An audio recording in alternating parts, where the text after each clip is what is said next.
Mazal Hashem, tonight we're going to have a beautiful lecture. We want to talk about a very special topic that everybody wants to know about. So hopefully you will leave this door tonight a little bit more educated. Mazal Hashem, after the shiur we're going to give time for questions. Please try not to raise your hand while I speak. There's a big crowd. Not everybody wants to hear all your questions. And Bezrat Hashem, I promise you that after the lecture we'll give time for questions. You can ask me whatever you want.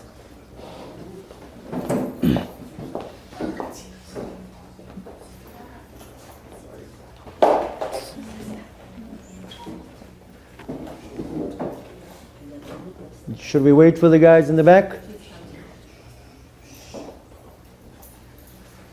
Tov. So the topic we chose for tonight is about dreams. What are dreams? Why do we have dreams? What should we learn out from the dreams? What's the purpose of the dreams? And more than that, about our Mazal. Now Mazal is not the luck that we have in the casino. That's not Mazal. Mazal, you translate it as luck. But we're not talking about how to beat the roulette. And Bezrat Hashem will see the connection with the Mazal and the dreams. And like I mentioned, after the shiur, Bezrat Hashem will give time for questions. You can ask whatever you want.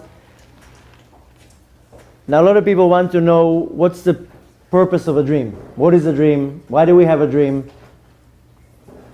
Everybody wants to interpret the dreams. So first we have to understand a very basic thing, is that dreams are real. Dreams do have messages in them. And we see that the Torah took its time to give us a few examples that there are such things as dreams. And we see one of them is when Yaakov Avinu ran away from Esav and he went to Haran. Then on the way he stopped and he had his famous dream where he's dreaming about a ladder. And in the ladder, angels are going up and down, and so forth. There's much more details in the dream. The Torah doesn't go into details into the dream. But right away, the Torah is already talking about the concept of a dream. After that, we see another part in the Torah that it's talking about Paro, that wakes up and had a dream. Of course, he wants to know what's the interpretation of it. Before even Paro has a dream, then the two ministers that were sitting with Yosef HaTzadik had a dream. Yosef HaTzadik had dreams. We have many places in the Torah that it's talking about dreams. And the Torah took its time to explain to us and for us to understand that there's a reason and there's information behind the dream. That's why the Torah takes the time to explain that every time somebody had in the Torah a dream, then right away after that was an interpretation. And we see that in the interpretation there's usually a prophecy. Now a lot of people are very curious about the details of the dream. So first of all, and most important, we need to understand that there are 4 types of dreams. There are the dreams that you dream right when you fall asleep. And I'm sure everybody experiences that sometimes you put your head down, you close your eyes, you sleep for about 3 seconds, and you wake up like, wow, I had such a long dream. And it was only 3 seconds. The dreams that you have in that situation are completely nonsense. It's just thoughts that you have accumulated in your mind. There's no reason, no meaning, no nothing. Then you have the dreams that you have right in the beginning when you fall asleep. Because your sleep is divided in a couple stages. The first part of your sleep is you're just slowly falling asleep. Then you have the main part of your sleep. And then towards the end of your sleep, you sleep extremely, extremely deep. Right before you wake up, that's the most deepest sleep. That's why professional robbers, they come to rob the house around 4 or 5 in the morning. They don't do it at 11, they don't do it 2. They do it very early in the morning, right before dawn starts. And there's a mystical explanation for that, which Bezrat Hashem will get to that too. But the dreams that you have right when you fall asleep are nonsense, complete nonsense. The dreams that you have throughout the night in the beginning are also nonsense. all the thoughts that are running in your mind the entire day are collected in some type of a spiritual database in your thoughts. And while you sleep, since your thoughts are constantly running, like a computer, so the thoughts in the database are being processed. Now, to kind of understand a little bit more about the concept of dream, you have to understand a very basic thing, that the soul is very, very spiritual.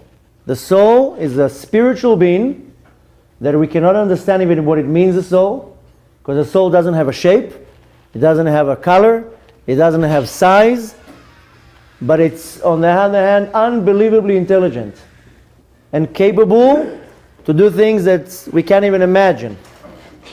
Now, a lot of people think that a soul is like this little Casper, you know, with white holes here, and it's like, woo! But that's not the reality. We don't even know how a soul looks, because the soul doesn't have a shape. But the soul is so holy that it cannot interact with this world. In order for the soul to interact with the world, only a piece of the soul comes down. Each and every one of us that's carrying a soul, a very small piece is in the body. The soul is built from 5 levels. The highest level is called Yechidah. Yechidah comes from the word Yichud, unity, not Yechid. Yechid is only one, that's the Kadosh Baruch Hu. But the word Yechidah comes from the word Yichud, like a couple after they get married. Some congregations, they have the custom that they go into the room, and it's called the Yichud room, where they become one. So this piece of the neshama that is called Yechidah is a piece of the Kadosh Baruch Hu. What is called Chelek Elokah, a piece of the Kadosh Baruch Hu that is carved out of the Kadosh Baruch Hu and is given to you as a possession. This is the Yechidah. The Yechidah is the highest level of the soul. It has nothing to do with this world. Very few tzaddikim, righteous people, are able to reach to the level of Yechidah. It has nothing to do with us. Most likely we'll never have any connection to that level. Later on, Be'ezrat Hashem, when we talk about the Mazal, we're going to see how it's connected dafka to the Yechidah, because the Yechidah is the source and the core of our neshama. And to kind of understand it, it's like a country that sends an ambassador to the UN. So pieces of your neshama is like an ambassador that you send out. It's not the actual source. And the Yechidah is a piece with the Kadosh Baruch Hu, and it's one with the Kadosh Baruch Hu, coming from the word Yichud. It's constantly connected to the Shem. And it's sitting in the headquarters. Then the next level of our soul is called Chaya. Now, Chaya in Hebrew is an animal, but this is talking about a total different type of a level of the soul. The terminology in Kabbalah is calling the Chaya Tzelem. Tzelem is an image. How we see in Sefer Bereshit that it says, B'Tzelem Elokim Nivra Adam, in the image of God, the man was created. If we should somehow, Chas v'Shalom, try to imagine a shape for the Kadosh Baruch Hu, it would be the image of a man. That's why it says, B'Tzelem Elokim, in the image of God, the man was created. So technically, if we should somehow give God an image, He will have a head, He will have hands, He will have a body, He will have legs. That's why when you read Patach Eliyahu from Tikkunei HaZohar, most congregations, they have the custom of reading it in the morning. Some congregations read it on Erev Shabbat. But if you read the Patach Eliyahu, he explains in very detail how God manifests Himself and operates in the world through an image that would look like a human being, that has hands, that has a head. That's why when it manifests into this world, that's how we get our shape. That's why we have hands, that's why we have fingers, that's why we have a head with eyes and a mouth. Nothing is by chance. There wasn't sitting there a graphic designer in the heavens and, let me make some ears. What do you think about this, God? So, we get our shape because the godly figure has a shape. And God dresses Himself in a tzelem, in a image, so when He comes to the prophets and reveals Himself, they can relate with something. That's why we're not allowed to have what's called a tzelem. Tzelem is a statue of a human being. That's why the non-Jews, for example, they have their God is in the shape of a tzelem, of a human being. We're not allowed to do that. We're not allowed to put a shape of a human being in a synagogue or in the Beit HaMikdash. Why? Because we cannot have a replica of the Kadosh Baruch Hu. So this level of the neshama that is called chaya, this is what's called in English aura. Or makif, a surrounding light. It goes around the core of the neshama, the yechidah, and it surrounds it, and it gives it some type of a shape. Then comes the lower level of the soul that is called neshama, which if you want to translate it in English, it's soul, but soul is a very general word. The neshama that comes down into our body, maybe a few percent of the neshama is in the body. Now we can't say in percent because the neshama doesn't have a size, so saying percent will not make any it's not going to make, doesn't make sense. But a piece of the neshama is in the body. Part of the neshama is in Shamayim, part of the neshama can be in Gan Eden, a piece of the neshama can be in Gehenom, a piece of the neshama can be wandering in the world. Our neshama is scattered out in many different places. There are some cases that one neshama can go into 3 bodies. But the neshama is the first level of the soul that actually starts interacting with this world. Now the neshama is a very holy being. It cannot relate with this world. So the neshama has to get dressed in another level that is called ruach. Ruach, you can translate it as spirit. Ruach is what enlivens the body. And everything has a ruach. Even an animal has a ruach. Even a phone has a ruach. I'm not joking.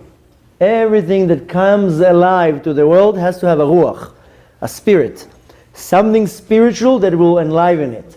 Because God creates the world, He takes something very spiritual and He transforms it into something physical, which the only way for us to somehow relate with such an action is you can take a gas, take now oxygen, and take hydrogen, and put them together. You put 2 of the hydrogen and 1 of the oxygen, then you have pitom something, you have water. So we can somehow relate how you can take something that is not tangible, and with a certain process, transform it into something tangible and that you can see it. So the way God created the world is for us to relate with godly concepts. So God takes something very, very spiritual and He transforms it into something physical. But that physical thing is a dead thing. Kind of like a piece of wood. That's why we see in the Torah that first the Kadosh Baruch Hu took all the ashes, all the afar, the sand, when He wanted to create man, Adam HaRishon, He made sure that He took afar, ashes, from all over the world. That whenever the man is going to be ready to go back to the afar, into the land, wherever you're going to put him, it's going to be absorbed. So He took afar from every little place in the world. And He took it together, and like little kids that they make little piles of dirt, then He took a little bit of water, a little bit of dew, He made a whole like kube, and then there was just a body. From here we learn why the mitzvah of a woman to do challah, where it's coming from. Because how do you make challah? You take powder, you take flour, which is powder. It's millions and millions of these little grains, microscopic grains. And then you mix with it water, you make the dough, you let it rise, then you make the shape. But since you're saying a bracha, and you're separating a piece of the dough, you're putting in it the ruach. You're putting in something holy in it, something spiritual in it. It's not just a piece of bread. And then when you bake it, that's what gives the family its sustenance. In the olden days, the woman will make the challah on Friday and they will eat it the whole week. Here, you just go to the bakery and you just buy, a challah. But from that's where the woman got the mitzvah of challah, because she's creating the challah, putting something holy in it, a ruach, and she's able to give it to the family, and the family will get sustenance from that. But everything in this world has a chomer, a material, and then has to come in a ruach to enliven it. That's why He says the first Kadosh Baruch Hu created the man, so He took the dough, the sand and the dew, and He created the shape, and then He says, Vayipach ba'apiv nishmat chaim. He had to blow into him the neshama. So how do you blow something? Take a balloon, and you take a deep breath and you blow in. So technically you would think you are blowing in air, but if you would put now anything on your lips, it will blow it with the air in. So the Kadosh Baruch Hu basically blew the neshama into the body. But what enlivens the body is the ruach. It's a lower level of the neshama. That's why I said that everything has a ruach. Because in order for it to be alive, it has to have a ruach in it. That's why the Ari Kadosh, the holy Arizal, he says everything in the world has a nefesh, has some type of a soul. Because it has to be created somehow. Now after the ruach, the lowest level of the neshama is called nefesh. And the nefesh is the lowest part of the soul, and that's what comes and interacts with this world. We are mainly dealing with the level of nefesh. When we are born, we are given the nefesh. After 13 years, if we did what we're supposed to do as a child, and 12 years for a woman, then you get the level of ruach. And then if you do what you're supposed to do, meaning follow the Torah and the mitzvot, at the age of 20 you get the level of neshama. The reality is that a fraction of people actually do get it. Because from 13 for a man and 12 for a girl, till the age of 20, 90% of the cases they don't really do what they really need to do, so they don't just get the level of neshama, they have to really work hard for that. And what does it mean to get the level? Is like a promotion. You go for a job, they tell you, okay, if you work now for 2 years and you're good, we'll give you a promotion. You'll get a better room with a window, a parking spot, and a raise. But you have to work hard for it, and if you don't work hard for it, then you lose the promotion. So we're also here to elevate our neshama and our soul. But the way how we interact with the world is only in the level of nefesh. And we have already two pieces of the nefesh. We have a godly soul, what's called nefesh elokit, and we have an animal soul. This is called a nefesh habehemit. Now it's called a nefesh habehemit not because it's an animal, behema is an animal, rather because its character traits is like an animal. It wants to eat, all it cares about is eating, sleeping, procreating, resting. There's no limits, there's no values. I mean, a cow doesn't have value. It just stands there, it eats all day long, then it sleeps, then it eats, then it sleeps, then it procreates. It's like kind of on a machine. This is the character trait of an animal. This is the character trait of the nefesh habehemit. That what pulls you to eat, to sleep, to enjoy this world. And on the other side you have the nefesh eloki, the godly soul. That's the part of the nefesh that constantly wants you to do something holy. It wants you to do a good deed, it wants you to help another person, it pulls you to go to pray, makes you learn, wants you to do mitzvot, and constantly there's a fight between the two nefeshot. Now in order for the nefesh that gets dressed into the ruach, that gets dressed into the neshama to operate in this world, it needs garments. Spiritual garments, of course. And to kind of relate with the concept, in this world, everybody's dressed. Originally, Adam and Chava were naked. They were just walking in the garden naked. They didn't see anything wrong with that. But then when they ate from the tree of knowledge and they got a little bit wiser, then they felt naked and then God dressed them. But in our generation, in many other generations, the garments, they come to, first of all, cover us. Who wants to walk around naked? I mean, some people have this, they like going naked. But normal human being doesn't want to be naked. He feels vulnerable and uncovered. And more than that, the garment comes to protect me. If it's cold, it warms me up. More than that, the garment shows my status. If I'm wearing like real expensive clothes, people say, oh, he must be an important man. He's dressed real nice and mesudar.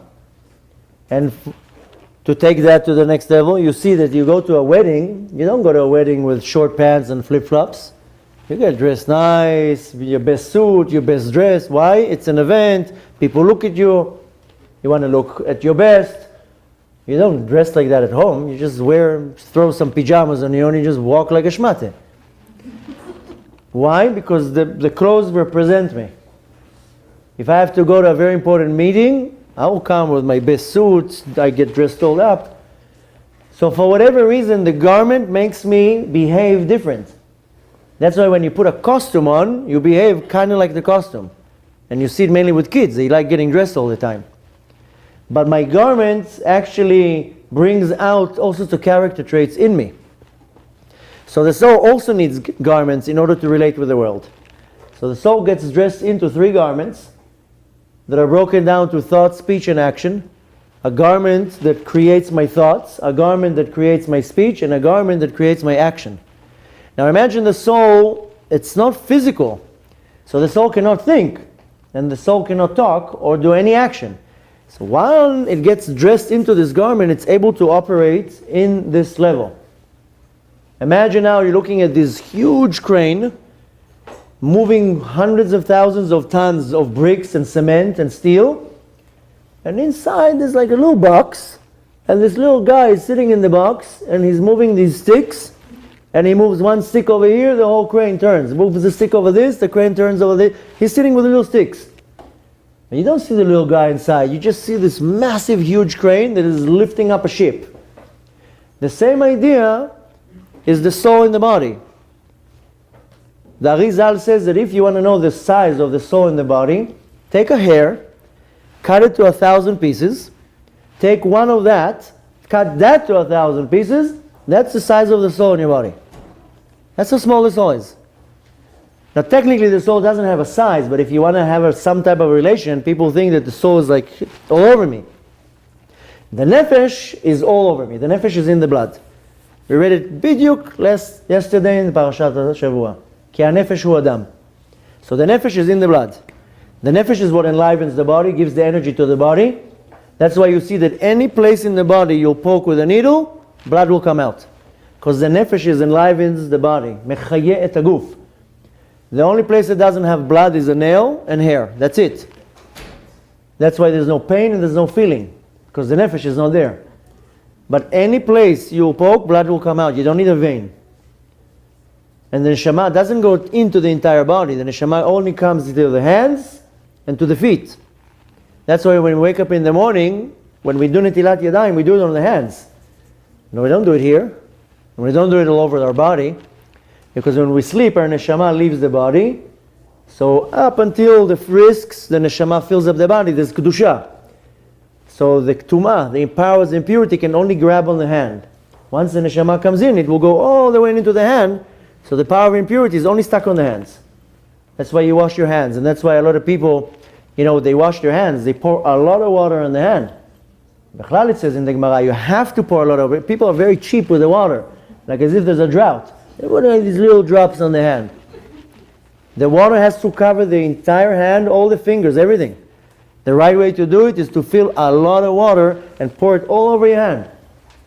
The size of the cups that you use, that's exactly the size what's needed to remove the power of impurity. But we have powers of impurity on our hand, especially when we go to sleep, when we touch all sorts of things like an animal, our shoes, dirt, pieces in my body, when I go out of the bathroom, when I cut my nails. Every time that I give access to powers of impurity to suck my holiness, then I have to wash my hands. And that's how it removes it. And you have to do it 3 times. The Arizal explains that you wash your right hand, the tum'ah, the impurity jumps on your left hand. So you wash it on the left, it jumps to the right hand. And it jumps 3 times. After the 3rd time, you cancel it. That's why you have to wash 3 times. But the neshama doesn't penetrate in the entire body. You have to understand, try to imagine the neshama is the driver of the body. It's only sitting in a small place right here. The nefesh is the one that enlivens the body. And the nefesh is running in the blood. The nefesh is the vapor in the blood. If you're looking at the blood, look at a vein, you have blood running around, and the blood has some type of warmth to it. If you would able to see with a microscope, you would see that the blood is constantly bubbling. It's not just running there, it's constantly bubbling. That's why we have our body heat. That's the heat, that's the temperature that the blood constantly bubbles in our body. And like any type of liquid, from the bubbling comes vapor. The vapor, that's where the nefesh is. That's why when Cain, he wanted to kill Hevel, the Torah says he stabbed him 300 times. Because he didn't know from where the nefesh is going to come out from.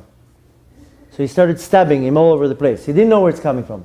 So the nefesh is in the blood. That's why by default, take a person, cut an artery or something, all the blood goes out, by default he dies. Because after a certain amount of blood goes out of the body, the majority of the nefesh leaves, it cannot stay in the body. That's why a lot of people, they faint when they lose blood. But the nefesh is running in the blood. The ruach is what enlivens the body. So for the neshama to interact with this world, it has to be dressed in these garments.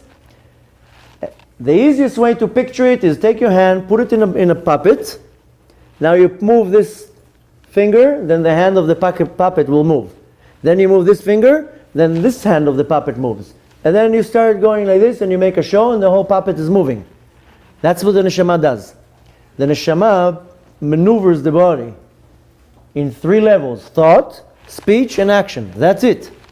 So in order for the neshama to relate with the level of thinking, it's getting dressed in the garment of thinking and it's able to control my thoughts. Same thing with the speech and same thing with actions. That's it. On the other hand, Shlomo HaMelech says, Zelu u'mat bara Elokim. Hashem created the world balanced. Since Hashem created the world good, He had to create the exact same opposite, which is bad.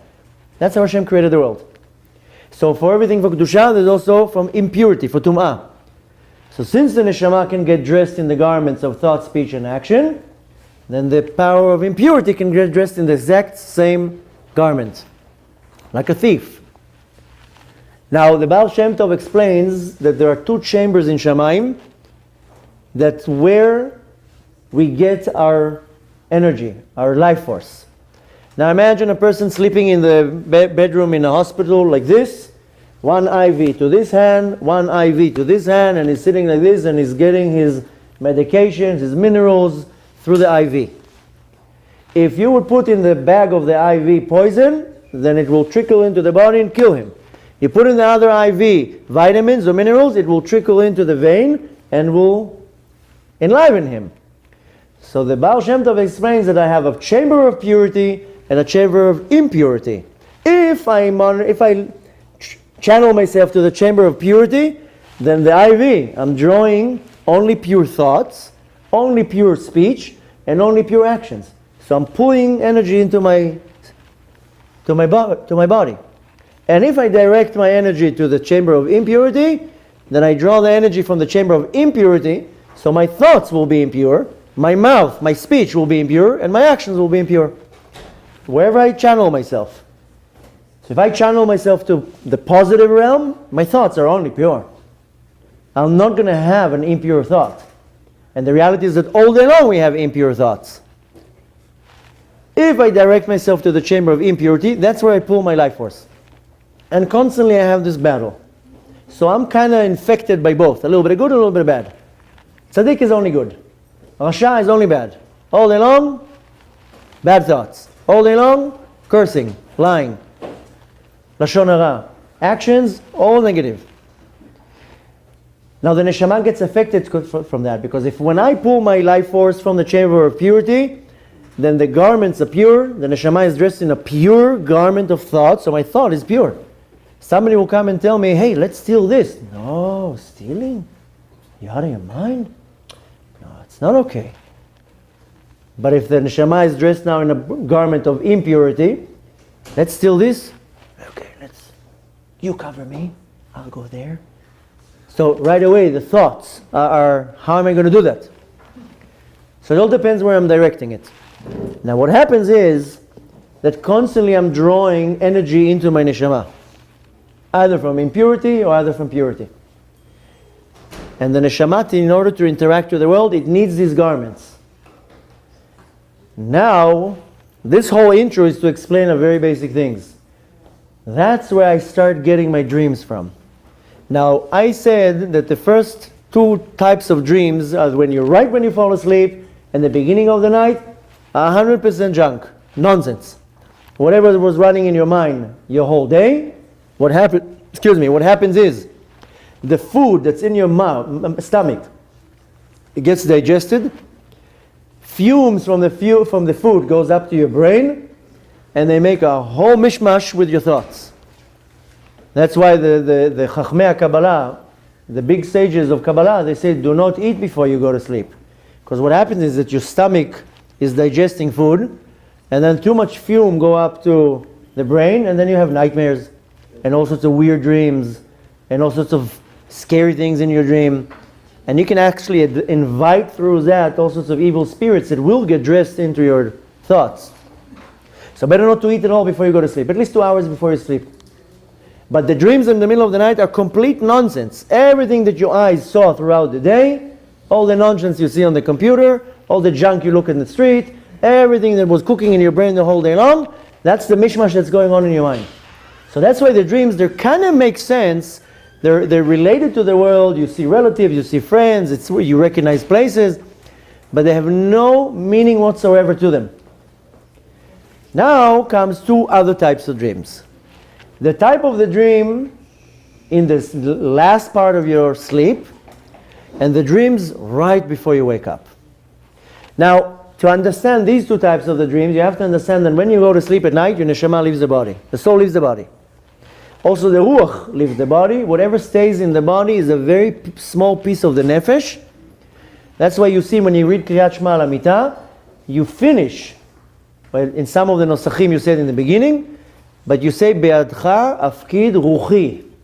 I'm giving the Shem my ruach, not the nefesh. The nefesh stays in the body, but a very small piece of the nefesh stays in the body. The rest of it kind of ejects out of the body. That's why a lot of people, they experience while they sleep some type of a feeling. They see, some people say, I saw my body. They feel certain things. You're saying, I was sleeping, but I felt everything around me. Sometimes the nefesh ejects out of the body. But the neshama completely leaves the body and goes up to the headquarters, to Shamayim, for three reasons. The first reason is to charge. Comes the end of the night, you go to sleep, you put your phone to charge. You charge it in the wall. Why? Because you want the next day to have full battery. Neshama goes up to Shamayim to charge. Why? Because it's tired. When you get tired at the end of the day, it's not your body that got tired. It's your soul that got tired. So you're starting to get tired and sleepy. Because technically, the body can function 2-3 days without sleep. There's no problem. The body can function on 2 hours of sleep, 1 hour of sleep. All the tzaddikim, they sleep for a couple hours. That's it. The Arizal would sleep for 2 minutes. He would sit, give a drasha, put his head down, 2 minutes, head up, okay, mamshichim, we're going. But great tzaddikim, they sleep for an hour, 2 hours. That's what they need. Why? Because the body can actually be raised and elevated to a level that it doesn't need much sleep. It's the soul that gets deflated from energy, so by default then the body becomes weak. That's why the tzaddikim, they don't get tired, because they're constantly pumping their neshama with the soul, with Torah. They're constantly pulling energy from the chamber of purity. So their body is pumped up. They don't get tired. But why I go to sleep, we're human beings, we're normal human beings, so our neshama goes up to charge, and then I get charged. Some people, they need 2 hours to charge, some people need 7 hours to charge. I know some people, they need 12 hours to charge. Unfortunately, some of them need 15 hours to charge, like a very slow charger. You know when you charge in the car, the USB is very slow, so it takes you 15 hours to charge the neshama. They're like flat on the bed like a sack of potatoes. But some people, they have these, the fast chargers, 3 hours, they wake up, that's it, let's go. So the soul goes up to charge. Second reason why the soul goes up to, it goes up to be a little bit cleaned. Why? Because it gets a little bit dirty during the day. With bad thoughts, a little bit of gossiping, here and there a sin. The soul gets a little bit dirty. That's why you see in some of the nosachim of the Kriyat Shema al Amitah, we asking the Kadosh Baruch Hu to clean my body, to clean my neshama. One of the reasons the soul goes up to Shamayim at night is to testify in other souls' court cases. We know that when a person dies, he goes to the heavenly court, to the Beit Din of Shamayim, and he has a trial, 11-month trial. If he's a Rasha, 12-month trial. And during this trial, there's a prosecution that comes and says, here, he stole. Right away, they call the defense attorney. And then there's a prosecution and defense, and prosecution and defense, and there's a whole trial. Now, part of the prosecution and the defense, they subpoena witnesses. So the prosecution will say, he stole. Here I have proof. Let's call the person he stole from. And the soul says, yes, I'm sorry, he stole from me. So there's a trial going up in Shamayim, so sometimes you are called to witness and to testify in another soul's court case. More than that, and one of the most important things, the souls go up to Shamayim to write a diary. It goes up, they're giving it a piece of paper, and it writes a journal. I woke up at 7, I went to shul, and then I prayed, and then I did this, and then I ate, and I said Birkat HaMazon, and you write a journal. And the journal is 100% what happened. The soul doesn't lie.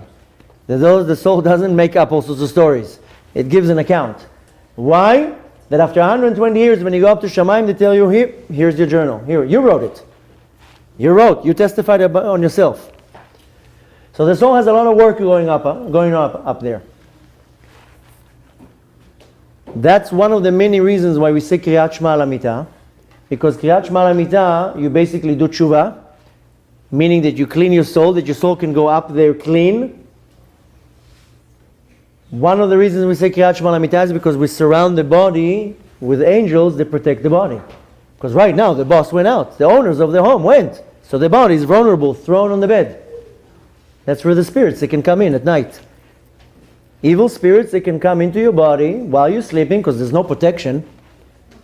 If you go, you have a beautiful big home, you go on vacation, if you leave the windows open, most likely you'll be robbed. You put the shades down, you lock the doors, you put the alarm, you make sure all the doors are closed. Why? Because you don't want nobody coming and robbing you. And what happens in the spiritual level? If you don't put guards around your body, comes all sorts of spirits at night and they want to rob your body because the body is soaking with holiness. Even if you did one mitzvah today, one little mitzvah, then your body is radiating with holiness. So this spirit, they want to come and bite it a little bit like a tick. Now what happens is if you don't have protection around your body, it will come into the body, take the kedusha, and in some cases we're like, hey, this is a great body. Let me hang out here. Imagine in the physical world, you go on a vacation, you leave your home open, the robbers come into the house. Instead of taking the pictures off the walls, they're like, hey, let's just hang out here. Looks like a nice home, nice TV, nice everything. Let's just hang out here. What do we need to take it with us? And then you come back from your vacation, and you walk in, and you're like, what are you doing here? It's my home. Not anymore. Now we live here. You have a problem? That's the reality. Now in this world, you call the police and you get them out. In the spiritual world, you don't call the police. You have spirits stuck in you, and they're benefiting. Because you eating mitzvot, you're providing them a lot of sustenance, and they're like, just bring it on, bring. That's why a lot of people, they get anxieties and fears and depression and sadness and all these things. The people blame it on their economy, on how much money they have in the bank, and my spouse is annoying me. No. You have all sorts of spirits in the body that they contaminate your body. That's why people mainly have fears and anxieties, because some entities in them driving them crazy. So the importance of Kriyat Shema al Hamitah is you really guard your body. You put angels around your body that they guard the body. That nothing will penetrate, nothing will come to the body. Then when you come home, come in the morning, that's it. The body's all nice, clean, and protected. You see in many of the Nusachim, when we say Kriyat Shema al Hamitah, you read a certain verse. Hine mitato shel Shlomo, 60 giborim saviv la. 60 heroes. Kulam achuzei cherev. They're all standing with swords. Achuzei milchama. They're ready for war. Ish charbo al yirchom mipachad balelot. Because Shlomo HaMelech had a whole story in the Gemara. How one time there was a certain demon, Ashmadai, that got dressed into him, kicked him 400 parsaot. He kicked him to China. And he got dressed into his body. And he looked like Shlomo HaMelech, but he was having a party. I'm the king now. And then Shlomo HaMelech somehow found himself back to Yerushalayim. He looked like a beggar, like a homeless person. And he comes to everyone and tells them, I'm Ben David, I'm the son of David. And everybody's like, go away from here, you beggar. And then they started figuring out that Shlomo HaMelech is not behaving right way, because he had a lot of wives. And he went to the wrong wife at the wrong time. Because according to their cycles. And they started figuring out what's going on. Why is he going to her tonight? Why is he going to her tonight? And then they started believing that homeless that said, I'm the son of David. And there's a whole story. The Gemara goes over it. They had to put the name of Hashem on his body and they trapped the demon. The point is that at night, all the demons and the spirits, they come down to this world. With the darkness, they all come down. Like you see, in the physical world, the light slowly diminishes till it becomes dark. As it's diminishing it, as the light is diminishing, that's where all these demons, they come down to the world. And they come all down to the world to create havoc. That's why we see that the first thing that we say in Tfilat Arvit, והוא רחום יכפר עוון ולא ישחית, וירבה להשיב אפו ולא יאיר כל חמתו. In this verse is the name of the four mashchitim. That's why we say them. We mention their names because we want to annul them, we want to capture them. And in this verse, והוא רחום יכפר עוון, עוון is the first mashchit, and then we go one by one. והוא רחום יכפר עוון ולא ישחית, וירבה להשיב אפו, אף is the second one. והרבה להשיב, והוא רחום יכפר עוון ולא ישחית, והרבה להשיב אפו, ולא יאיר כל חמתו. חמתו is the last one. Each one, they come down to this world, and when you say Kriyat Shema or Arvit, that's when you lock them in. But these demons, they come down to the world at night, and they're looking to make a problem. Like a biker, like a group of bikers, they drive into the town, they're looking how to make a balagan. So there's these bikers, they come down to the world and they're looking, where can I create havoc? That's why by default, this physical world starts becoming darker and darker and darker. And that's why our Chachamim made right away you say Kriyat Shema, right away you do Arvit. Because you have the ability of controlling them. But these mashchitim, they come, and now what happens? If your body is soaked with Kedusha, you did 1 mitzvah, 10 mitzvot, 100 mitzvot, the Gemara compares it like to a barrel full of sand and a barrel full of honey. Take the barrel full of sand, tip it upside down. Now the barrel is empty. That's it. Nothing. You take the barrel full of honey, tip it upside down. All the honey goes out, but the walls of the barrel are still full of honey. So all these little maggots, they come and they want to suck it. So the neshama leaves the body. The body is full of kedusha. All these demons, they come to suck a little bit of kedusha. And then they stay in. So we got our body. Now, if you do Kriyat Shema the right way, first of all, your soul goes up to exactly where I told you. Go to Beis Din to write their account, goes to get charged, etc. If a chas v'shalom, the person did not say Kriyat Shema L'Amita and did not do the right tshuva, the soul doesn't go up. It goes out of the body, and then also to Malachei Chabbalah, destructive angels, they play football with the soul. They kick it to all sorts of universes. That's why you see some people, they can sleep for 10 hours, and they wake up wiped out. No energy. You wake up out of the bed like half dead because you didn't get charged. And you see another person can sleep for 2 hours like a lion. So a lot of the times the soul is this heaviness. That's why a lot of people wake up in the morning depressed, because the soul is deflated from energy. Now if the person did the right Kriyat Shema L'Amita, meaning that first of all doing Tshuva, then the soul goes up to Shamayim. First it gives an account, then it goes to testify, it gets charged, and then if it did its right action, it gets invited to the headquarters, because it gets connected to the Yechidah. Very soon I'm going to explain to you what's this whole concept of Mazal, because the Yechidah is holding the Mazal. And Mazal again is not luck, what you have in the casino, it's data. Mazal is data. So the neshama goes up to Shamayim and it gets attached to the Yechidah, assuming that the person is keeping Torah and mitzvot, and assuming that the person did Shuvah before he went to sleep. And then the neshama gets invited to the headquarters, and it sees everything. Every little thing it sees. It sees the future, every little detail. Now when it's ready to come down to the world, it's carrying with it data, because it just saw everything. And then it's going down different level and another level and another level, and finally it gets dressed into the body. And where does it get dressed? A piece of it gets dressed right before you wake up, in the late night of the sleep, the end of your sleep, and the rest of the neshama parks in right before you fall asleep. Right before you wake up. That's why many people, they have a dream right before they wake up that they fall. A lot of people have it. Some people have the dream that they fall like very subtle, and some people have a dream that they fall very steep. And a lot of people have it. Why? Because the neshama is falling back into the body. Now if it's falling in like a rock, that's not so good. If it's going in gently into the body, then it's a much better option. But the neshama has data. It saw upstairs everything. So now the data is very, very broad. It has to get dressed now into the garment of thought. So right before you wake up, the neshama comes into the body, it's carrying some type of data, and then it gets translated as a dream. So right before I wake up, the remaining of the thoughts in my mind are sitting in one part of the brain, and then the data that comes from the neshama gets dressed in to what I'm thinking, thoughts. But the dream comes with information from above. That's why the dreams are holding information.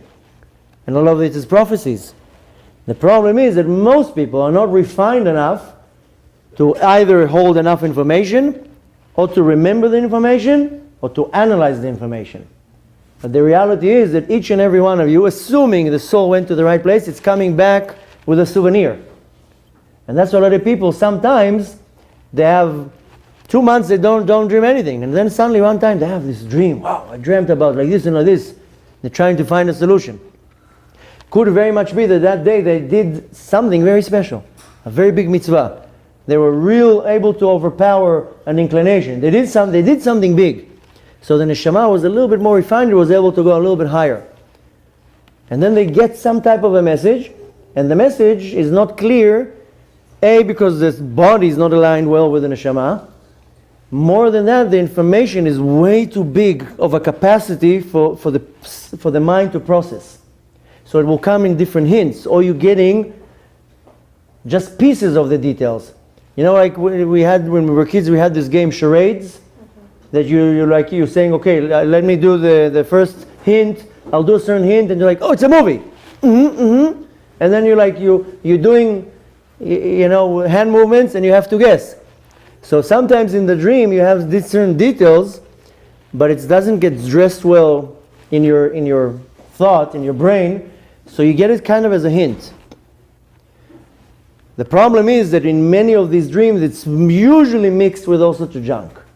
So you can't tell between the actual detail and the message and what's junk in it. And it confuses you,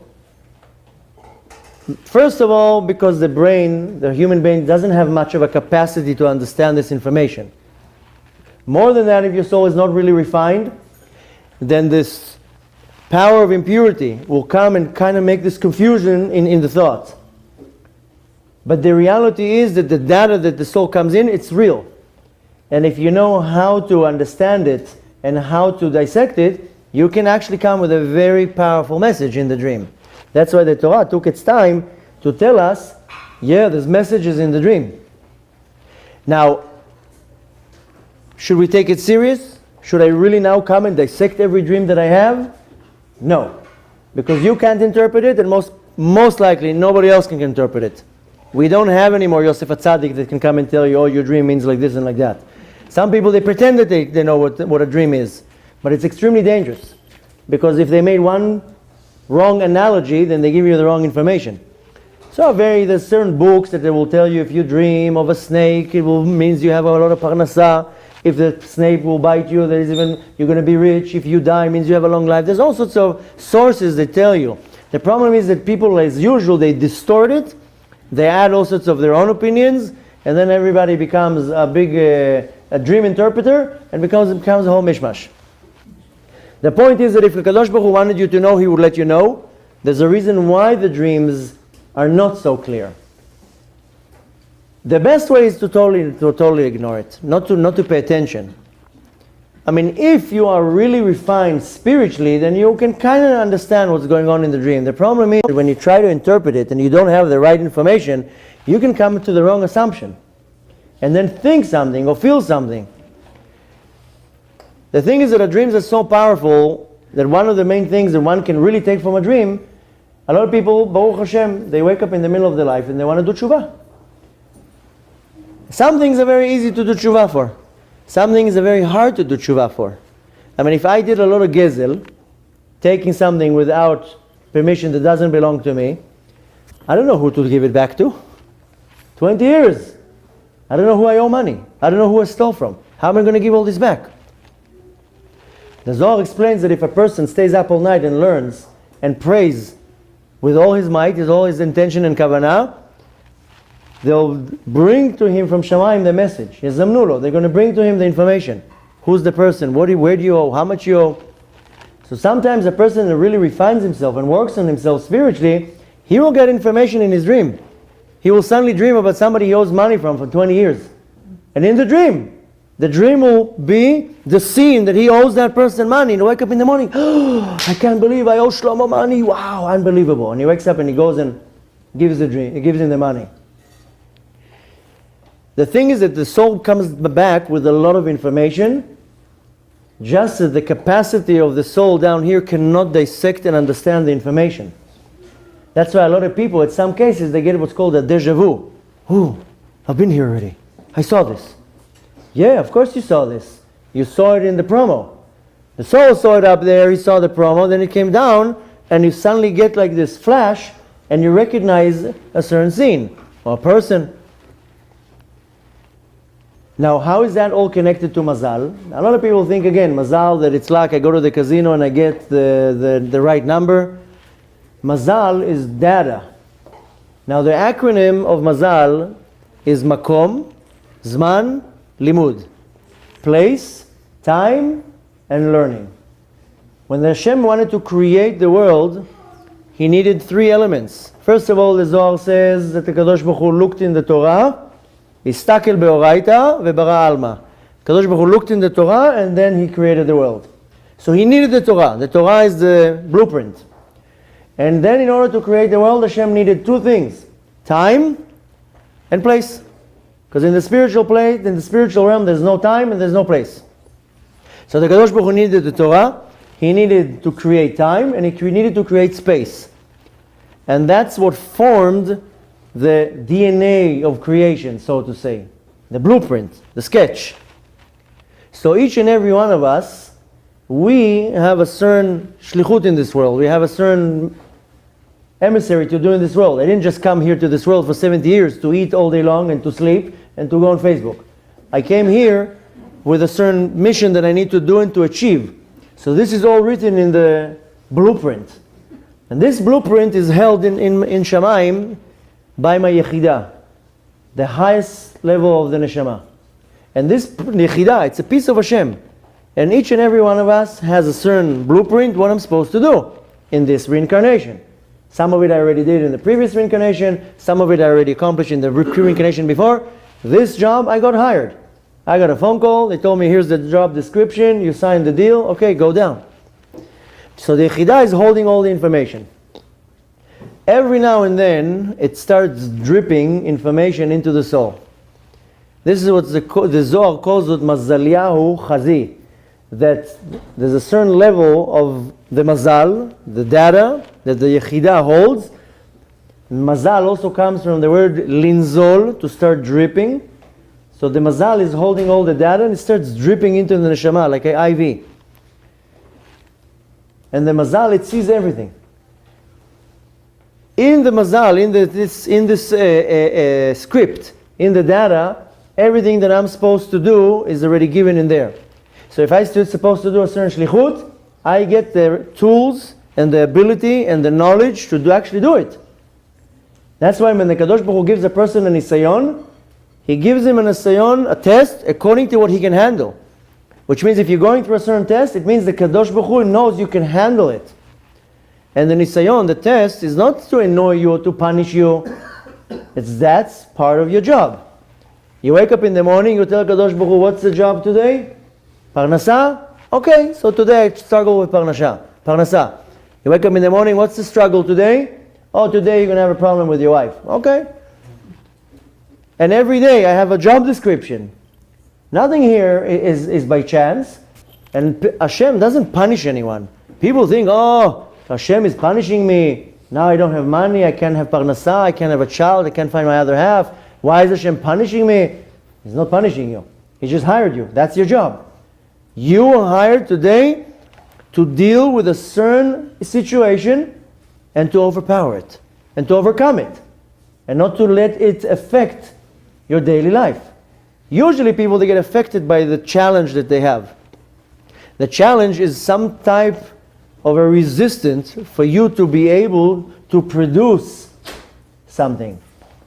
if you look how they're pumping oil from the ground, there's a certain motion of this pumping, in, out, in, out. Why? It has to have resistance. If you look at the pumps, it has a resistance because, you know, when you have a drain that is clogged, you need to pump, you clog the air, and then you have resistance, you pull it up. So the motion of this in and out and resistance is what pulls out what is hidden.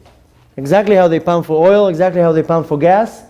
You must have on one side resistance. So the resistance is these challenges that we get. We're just very spoiled and we start whining. It's not fair. I'm such a good person. Why is Hashem doing it to me? Hashem is saying, what are you complaining all day long? I'm giving you now material to work with. This is your resistance. That's why you have to work hard. Like you work in a gym. You want to be in better shape, you add another plate to the weight. So all these nisyonot, these resistance, these tests, are for us to actually produce our job. Now the job description is in the Yechidah. That's my mazal. If my mazal is to get married, that will be in the description. So the Kadosh Baruch Hu gives me all the abilities and all the tools and all the connections to bring myself to get married. And if I have the mazal in the description to make money, then it's going to happen whether I want it or not. That's where people don't understand. You can work 20 hours a day or 2 hours a day, whatever you're supposed to make, that's what you're going to make. You don't make any extra by you thinking that you're putting more effort. The only thing you can do is you can actually block the shefa, the abundance. That you can do. Because the reality is in 30 days, we're going to have Yom Rosh Hashanah. That's when the Kadosh Baruch Hu writes checks and he decides who's going to get what. You're going to get 20 million, you're going to get 50 million, you're going to get 40 million. Everybody gets a lot of millions. Now Hashem tells you, okay, now start materializing it every day. Every day when you go to pray, you start transforming the money from the spiritual into the physical. Like the lottery. You win the lottery, they don't give you your whole money right away. Every month they give you a payment. So the Kadosh Baruch Hu says, I'm giving you an abundance of blessing. Tons of money, health, sustenance, Yirat Shamayim, Avat Hashem, your other half, kids, everything you need. Hashem is giving you in truckloads. Now it's only sitting in the spiritual bank, and this is sitting in your mazal. This is part of your mazal. And it's a component of different things. Now Hashem tells you, okay, start bringing it down. Start transforming it. Every time you pray, praying is Shmona Esrei. And women also have to pray. Men have to pray 3 times a day. We have to work a little bit harder. Women have to pray 1 time a day. They're not exempt. If somebody's telling you that you're exempt from praying, they're wrong. You have to pray at least once a day. The only difference between men and women, that they're bound by time. A woman is not bound by the time. And she can choose whichever one she wants. She can pray Shacharit at 1, she can pray Mincha at 2. It doesn't matter. But she has to pray at least once a day. Why? Because that's how we manifest, we bring down the bracha from the spiritual into the physical. That's me tapping into my mazal and pulling out from the bank, from the savings, I pull out a certain sustenance. Now if it's not in my mazal to make a lot of money, then it's not going to happen. Doesn't matter what I'm going to do. And people come and say, how can I change my mazal? You can't, because that's what you got. You can stop it, you can stop the abundance. If you have a channel where the parnasah comes from, the livelihood, the sustenance, and a person does a certain sin and he cuts this channel, then he stops the abundance. Whatever we get is depending on us, not on the Kadosh Baruch Hu. Kadosh Baruch Hu constantly gives us. The restriction is because of the one who's receiving. I'm the one who decides how much I'm going to get. If I open up all my channels, meaning that I align myself to the Kadosh Baruch Hu through the Torah and mitzvot, I get an unbelievable abundance, more than I can handle. But the Kadosh Baruch Hu is so smart, He's not opening, the full force water. It will wash you away. So He opens it a little bit and it starts trickling. Slowly, it's trickling, whatever you can handle. The more you can handle, the more He delivers. I'm the one who can actually put a block and stop my abundance from coming. So if I have a certain problem, whether it's making money, bringing kids to the world, no communication with my wife, problems with my neighbor, this one is lost, so suing me, I'm the one who's creating these blocks, essentially. Now this is not black and white 100%. Don't go home and say, oh, it's me that is at fault. There are many different factors why sometimes I will get more money, sometimes I'll get less money. One time I am healthy, one time I'm not healthy. A big percentage of it is from my own actions. I mean, if I'm doing a lot of sins, I'm cutting all these channels to get my abundance. And then all day long I just complain. But assuming that I'm a 100% God-fearing Jew, then I have these channels where I'm getting my abundance open, then it's up to the Kadosh Baruch Hu how much He wants to give me. So there's no such a thing that I can control what Hashem wants to give me. There are ways that I can add to my Mazal, I can remove from my Mazal, but try to understand that the Mazal is a database, it's a basin of a bracha. And the Kadosh Baruch Hu decides what He wants to give you, based on your actions, based on whatever He wants to give you. Now it's in my ability to bring it down, to materialize it. And I do have a way to actually damage it.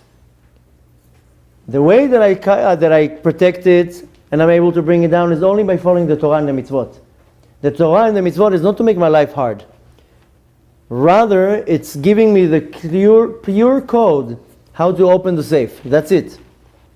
In essence, Torah and mitzvot is food and air to my soul. If I don't give food and air to my body will die. If I don't get food and air to my neshama, to my soul, it will die. That's why people, when they don't follow the Torah, they don't do mitzvot, they fall into all sorts of sicknesses. Physical sickness, mental sickness, emotional sickness. Half this world is depressed. Not because they have a problem with finance, or because of the climate, because the soul is hungry. The soul is not getting sustenance.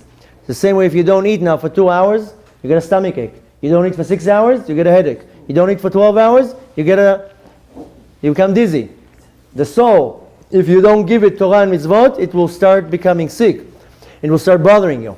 It will start nag. Hello? I need something here. And we just blame it on many other things. So if I feed my soul, then my soul is in a good state. But more than that, besides the Torah and the mitzvot is giving me a code how to open a certain channel. The Zohar explains that between my body to the Kadosh Baruch Hu, there's a rope connecting my soul to God. There's a rope that's connecting my soul to God. And the same way that the rope, a physical rope, is built from many thin threads, then the spiritual rope is built from 620 thin threads, corresponding to 613 mitzvot from the Torah and 7 mitzvot from our sages. Now if I have all these channels, all these threads connected by following the Torah and the mitzvot, then I have no problem for my abundance to come. But if I start cutting it, then I'm stopping my abundance. So in essence, the Torah and the mitzvot are codes to open these safes to get what belongs to me. So the Torah doesn't come to restrict me. The Torah doesn't come to annoy me. It's coming to teach me and to guide me how do I connect with my mazal so I can actually start drawing from it. I mean, I can have now $5 billion in a bank account and then I die, chas v'shalom. If my kids don't know the codes, they don't know how to get there. I have a safe full of money. If you don't have the code, you have a problem. So my mazal contains everything. I just need to know how to open the channels and get it out. And my mazal has abundance of wealth. Because the Kadosh Baruch Hu is the ultimate good. He showers us with good.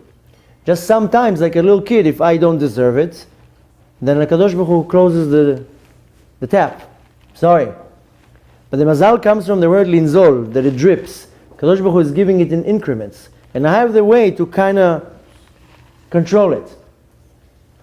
The connection between my mazal and the dreams is that when my soul goes up to Shamayim, it sees everything. It knows everything. Technically, if a person is very, very refined, and he has a certain she'ela, a question, he wants to know about if to go into this business, not to go into this business. If he's very, very aligned and he prays for that, he'll get the answer in his dream. That's what the Chachamim used to do. Somebody would come with a certain question, they would do what's called a she'elat chalom. They would ask the question, they would work on themselves, refine themselves, ask the question before they go to sleep, and the answer would come in the dream. Very simple. So our Torah tells us, "V'amech kulam tzadikim," we all can reach to a level of tzaddik. I can do the same thing. If I really refine myself, then I can actually ask for a question and get the answer in a dream. Sometimes I don't need to do anything and the answer just comes. That's why sometimes you see a relative will come to you in a dream, will tell you something. Mainly you see relatives that passed away that they come in the dreams in the first year because the nefesh is still in this world. So they see a lot of information and they come to you in your dream. Either to tell you that everything's okay, don't worry, I'm in a good place. Either they come and tell you, listen, the will, it's over there. Don't listen to him. But we get sometimes visits from relatives. Usually, and most likely, it's in the first year of the death, and sometimes after. Now, when I want to actually derive this information, the only way of doing it is only if I refine myself.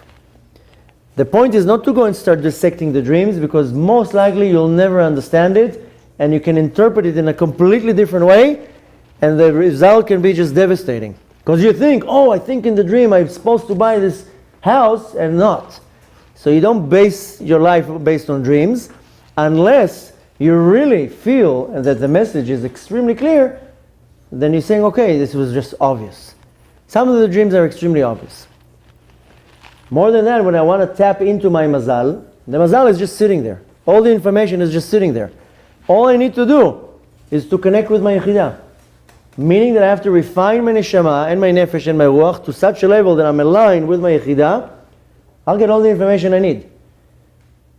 Now, great tzaddikim, they're operating in the level of Yechidah. That's why when you come to the tzaddik, the real tzaddik, he just looks at you, he knows everything about you. Not because he sees it on the body, because he's operating in such a high level that his Yechidah sees your Yechidah, they shake hands, they exchange information, and then the tzaddik knows everything about you. But this is very few tzaddikim are able to do that, because they don't see the body, they see way above that. But we are able to refine ourselves to a way that I can actually start drawing down information from my Mazal. That's what I mentioned before, that the Zohar calls it Mazaliyahu Chazi, that I can, Chazi means to see, Lachazot. I'm able to look and see what's my Mazal and actually bring it down. And actually I'm able to affect my world with that, my whole entire life. But that's only if you refine yourself and you work on yourself to a level that you're more connected to your spiritual world. That's why you see in great sages and great tzaddikim, they don't derive anything from this world. They don't eat chocolates all day long and cookies and sleeping for 10 hours and all these pleasurable things in the world. These are permitted things. But when you take too much pleasure out of permitted things, it makes you very physical, very low level. That's why great sages and great rabbanim, they restrict themselves. They don't take from this world so much. Then what happens is that they kind of get separated from the physicality. So they're able to see things in a much more clearer way. They perceive things a little bit better. And that's why they have their own dreams, and it's a little bit more clear. Very few people you can actually approach and tell them, this was my dream, what do you think it means? Or what does it mean? I can already tell you that the majority of people don't know how to interpret dreams. It's not even worth the effort, because they're just going to confuse you. They're going to try to pretend that they're so knowledgeable, that they know something, and they're telling you, oh, this means like this and like this and like that, and it's nonsense. You don't want to base your decisions based on somebody that tells you that they know how to interpret dreams. What you need to take from this short explanation, this is literally an overview of the concept of a dream and the Mazal, is to take the consideration that there is data placed in your safe in Shamayim. Everything is obvious. That's why before a person is born, he knows his entire life. Everything is predestined. Hakol tzafui. Everything is already designed and predestined. The way how it works is, imagine you build a house now, and you don't build the rooms, you just build the structure around. Then what you can do is you can start closing the rooms however you want. I mean, you can take this room now and make 4 rooms in here.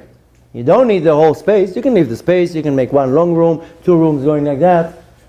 So what's predestined is the structure of the house, so to say. Then you can start designing the interior. But before you come down to this world, everything is already designed. This is the base of the Mazal. You have the opportunity to a little bit shift it and to design it based on your actions. What you need to know from that is that there's something sitting up there. You have information.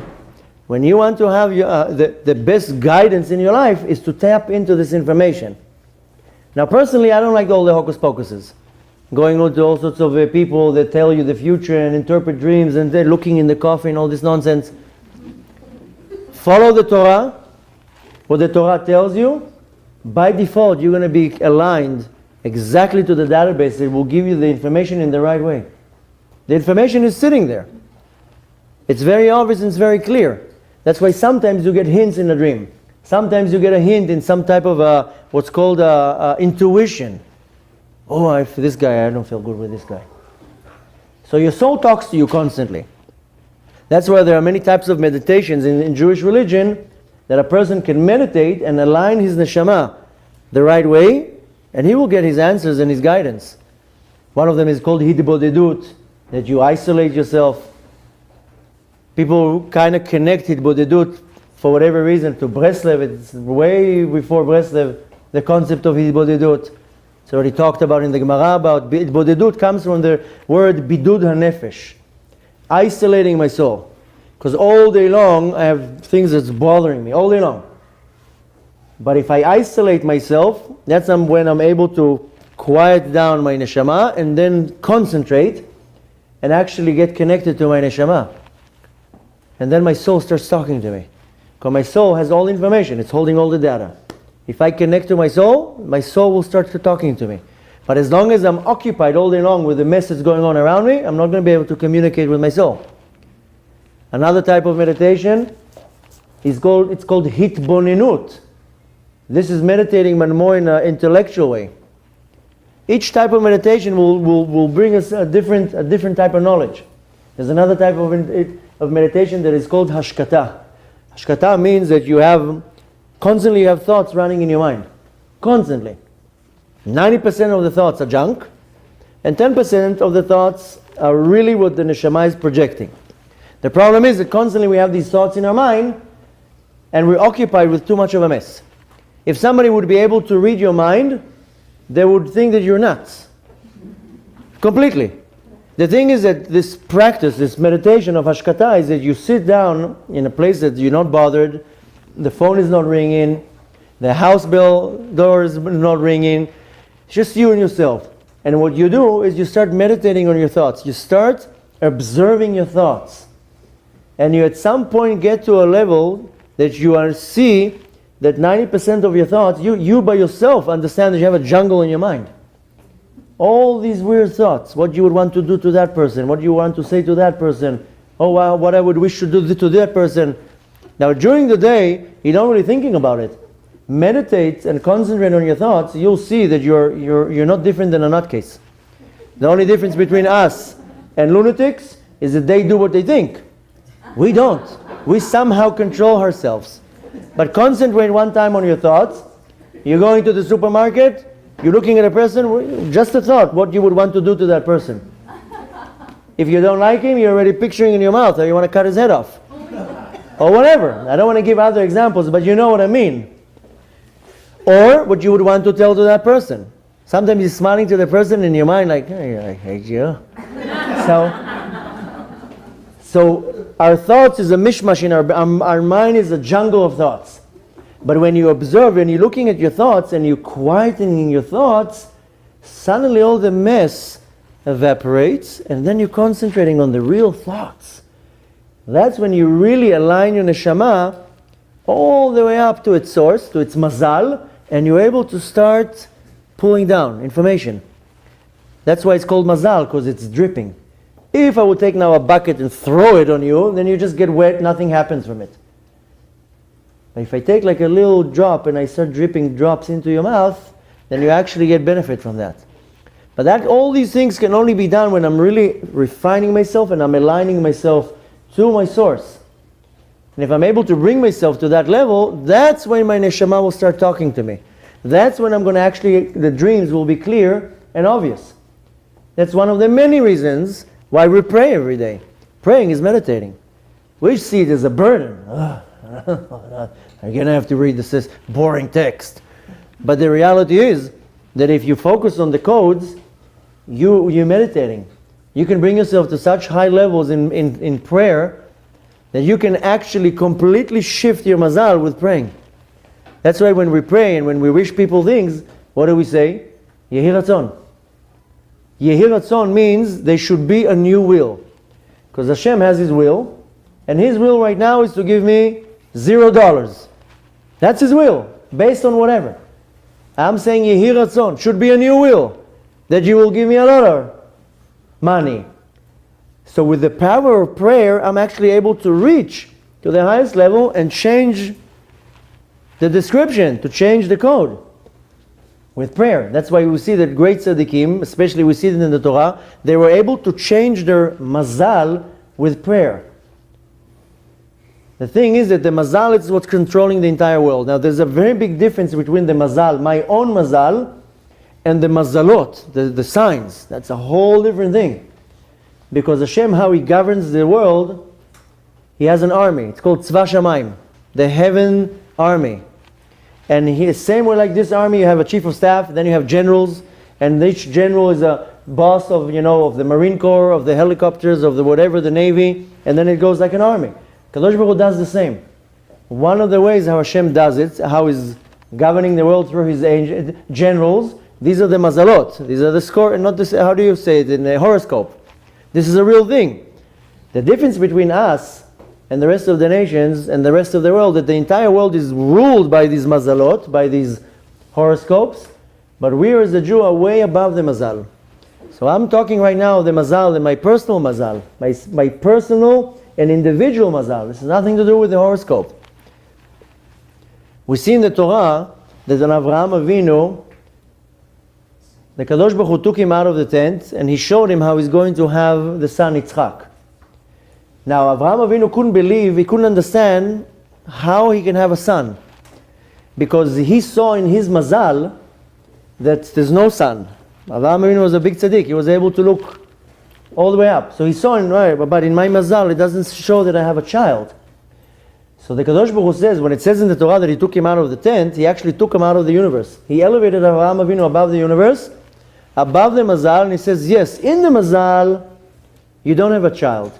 But when I elevate you above it, then I can change actually whatever I want. I can give you whatever I want. This is the power of prayer. And you see that, for example, with Rivka and Yitzchak, that they wanted to have a child. 37 years, they didn't have a child. And how did they change their mazal? With prayer. So prayer is how you actually center yourself to the data and you're able to shift it a little bit. That's why you say a lot of the times a person has a problem, he goes and prays. The rabbi tells him, pray. Pray. Sometimes the whole congregation can pray and something changes. Sometimes the whole congregation can pray and nothing will change. There's a reason for that too. Sometimes you need 1,000 prayers. Sometimes you need 20 prayers. It's talked about when Moshe Rabbeinu, when he was supposed to go into Eretz Israel, Hashem told him, no, I'm sorry, you're not going in. So he prayed 515 times. And that's the prayer of Moshe Rabbeinu. One prayer of Moshe Rabbeinu is like my 100 million prayers. So he had to pray 550 times, and that also didn't work. So it doesn't mean that the prayer is not accepted. It means that sometimes that's what's supposed to be. But to sum up the whole concept is that there is a certain concept in Shamayim that is held in some type of a safe, the data, the blueprint of my entire life.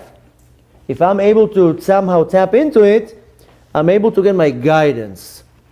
When a dream comes to you, by default it comes just because the neshama was visiting the show and it came with some memories. That's it. Some people go on a vacation, they come back with 10 pictures. That's it. 2 weeks and all you got is 10 pictures? Yeah, that's fine for me. Some people go, they have a digital camera, 10,000 pictures. You know, every pose. 1 picture is enough. What leaves you the memory from the vacation is not 10,000 pictures, it's 1 good picture. 1 good picture, oh, now I remember the entire resort. Your soul goes up to Shamayim and he takes pictures of what's going on. The dream is by default that the Neshama comes down, it just sees the slideshow of the pictures. The only difference is that imagine now you're looking at somebody else's photo album and you just see pictures, you don't see a description. You're sitting with the one who went on the vacation. Oh, here! Don't ask. Let me tell you a story what happened here. And here, that's where we stayed. And here, so you just need the passenger that was in the vacation to tell you what's the pictures. And the only way to tap into the pictures is only if you refine yourself. Then you're able also to see all the pictures and to know what's going on. And also to reach the level that you can a little bit redesign it and redefine it. So I know it's a very, very interesting topic, and mainly people want to say, oh, I want to know how to interpret the dreams. Don't try. Don't even bother. Because in most cases, you're not going to be able to. You're not going to be able, and the data is going to come very unclear. But when the Kadosh Baruch Hu wants to give you a sign, it will come very, very clear. And the more you refine yourself, and the more you work on yourself, and the more you meditate that your neshama is going to be aligned, these messages are going to come much more clearer. It can come to you when you're even awake. Signs are going to be very, very obvious in front of you. The point is that the Torah tells us, Tamim tiyeh im Hashem Elokecha. Be innocent with the Kadosh Baruch Hu. Don't start looking for hocus pocus all the time. And why is this like this? And why is this like that? And what does this mean? And I dreamt about two birds flying this direction. What does it mean? What does it mean? Some people call me with these weird questions. Don't ask. I had a dream of a cat with 3 legs and he was walking sideways. What does it mean? It means that there was a cat with 3 legs. Well, there's no meaning. Sometimes people go into this OCD on these little meanings in the dream. Right? That's a totally different thing. But even in a dream, people, they remember their dreams and they're trying to analyze what it means. If the Kadosh Baruch Hu wanted to let you know, he would let you know. There's a reason why some of this is satum, is hidden. But, yeah, if you want to tap into it, then you refine yourself. You refine yourself with Torah and mitzvot, you refine yourself with prayer. Mainly you want to do all this is not because of the dream. The dream is like a report. You want to do that so you can able to tap into your yechidah. That you're able to draw down this information, what you need to do, to draw down the energy and the power to allow you to serve Hashem how He wants you to serve Him. To be able to overcome your nisyonot, your challenges. That's why we got the tool. The tool is not to get the memory in a dream, rather to use that to align myself that I can actually derive the right information and the guide directly from my Kadosh Baruch Hu. And that is only going to come from my neshama. My neshama is my best advisor. So Bezrat Hashem, what you need to take from that is not how amazing dreams are and what the dreams are. Rather, follow the Torah and say, Tamim tiyeh Hashem Elokecha. Be very innocent with the Torah. Don't ask too many questions. Do what the Torah tells you to do. You're not going to have problems. Everything is going to be clear. Everything is going to be obvious. And you will have the opportunity when something doesn't work the right way to control your mazal. To change it, to refine it. In most cases you have much more than what you can handle. You don't need to change your mazal. The only difference is that there's blockages on the way. You need to know where the blockage is. And this is the type of messages you want to get in the dream, is where you're lacking in your Avodat Hashem. Nowhere which building to invest in. The knowledge that you get in your dreams, you have to see and ask the Kadosh Baruch Hu to be obvious, how am I refining my service to you? How can I get closer to you? How can I refine my Avodat Hashem? How can I believe in you more and have more emunah in you and pray better? That's when you get this information. Because Hashem doesn't want to show you everything that is concealed. It says that it's tarot l'Kadosh Baruch Hu. Whatever is not revealed is for the Kadosh Baruch Hu. But if I pray for the Kadosh Baruch Hu will guide me to serve you better, then this information will come in my dream, because Neshama wants to let me know what I need to do. Bezrat Hashem, we should wake up from the last and final dream. This world we are dreaming all day long, we are dreamers. When we sing Shir HaMa'alot, we sing Shir HaMa'alot, Beshuv Hashem et Shivat Zion. When we're going to receive back, redeem back Zion, go back to Zion, Hayinu kecholmim. We are now dreaming. We are now dreaming, we're in a state of sleeping. When a person dies, he wakes up. Imagine how you dream at night. Sometimes the dream is so real, you think that's the reality. And the dream is like a whole life long. And then you wake up and you're like, what? This was a dream? Oh, I really wanted the Ferrari. Oh. The dream is so powerful that you think that's the reality, and then you wake up and you're like, oh. When a person lives his life, we're dreaming for 80 years, 70 years, then the person leaves this world, then he wakes up. He wakes up to a new reality, which is 1,000,000 times more magnified than this world. We are literally dreaming. That's why the colors that we see are very, very dull. We think that we have a lot of colors. When Mashiach is going to come, the world is going to be vivid. Now everything is very pale and very dull. Feelings are very dull. Even when you get happy, it's not like happy that you want to faint out of happiness. You're a little bit happy. That's why when people use drugs, they feel extreme feelings. Why? Because they release some type of a block. Because our neshama is surrounded by these screens, masachim. And when a person takes drugs, what it does, it opens some type of a knot, and one of the shades, one of these masachim, the screens moves. And then the person is experiencing something that is not normal. Whether they see things in a hallucination, they're too much hyper, all overexcited. Why? Because one screen was removed. The problem is that it was done the wrong way, so the drug wears off, and then the screen falls down, but it falls down strong, like a heavy window. That you lift up the window, you have air to 2 seconds, and then the window falls down. That's why people who use drugs, then they have a very, very powerful high, and then it falls down. That's why the reaction is disastrous. But the reality is that people who use drugs, they remove one screen. So they're able to experience this not normal energy, not normal happiness, not normal excitement. That's a fraction of what the soul really feels. If we would experience what the soul really feels, we would faint on the spot just from the energy of it. So the reality is that we are numb. We are sleeping right now. When we leave this world, we wake up. But the next option is when we can wake up is when Mashiach comes. Mashiach is going to wake us all up. That's why it says, B'shuv Hashem et Shivat Zion. When Hashem is going to give us back Zion, Zion is the Bet HaMikdash, Haynu kecholmeim, we would wake up and we're like, whoa! That's just a weird dream. I dreamed that I was in this world, and I owed the credit card company $50,000. Mashiach is going to come, we're all going to wake up. So right now we're having a nightmare. We're all having a nightmare. And we're waiting for this nightmare to end. So we think we're having a normal life, but we're really having a nightmare.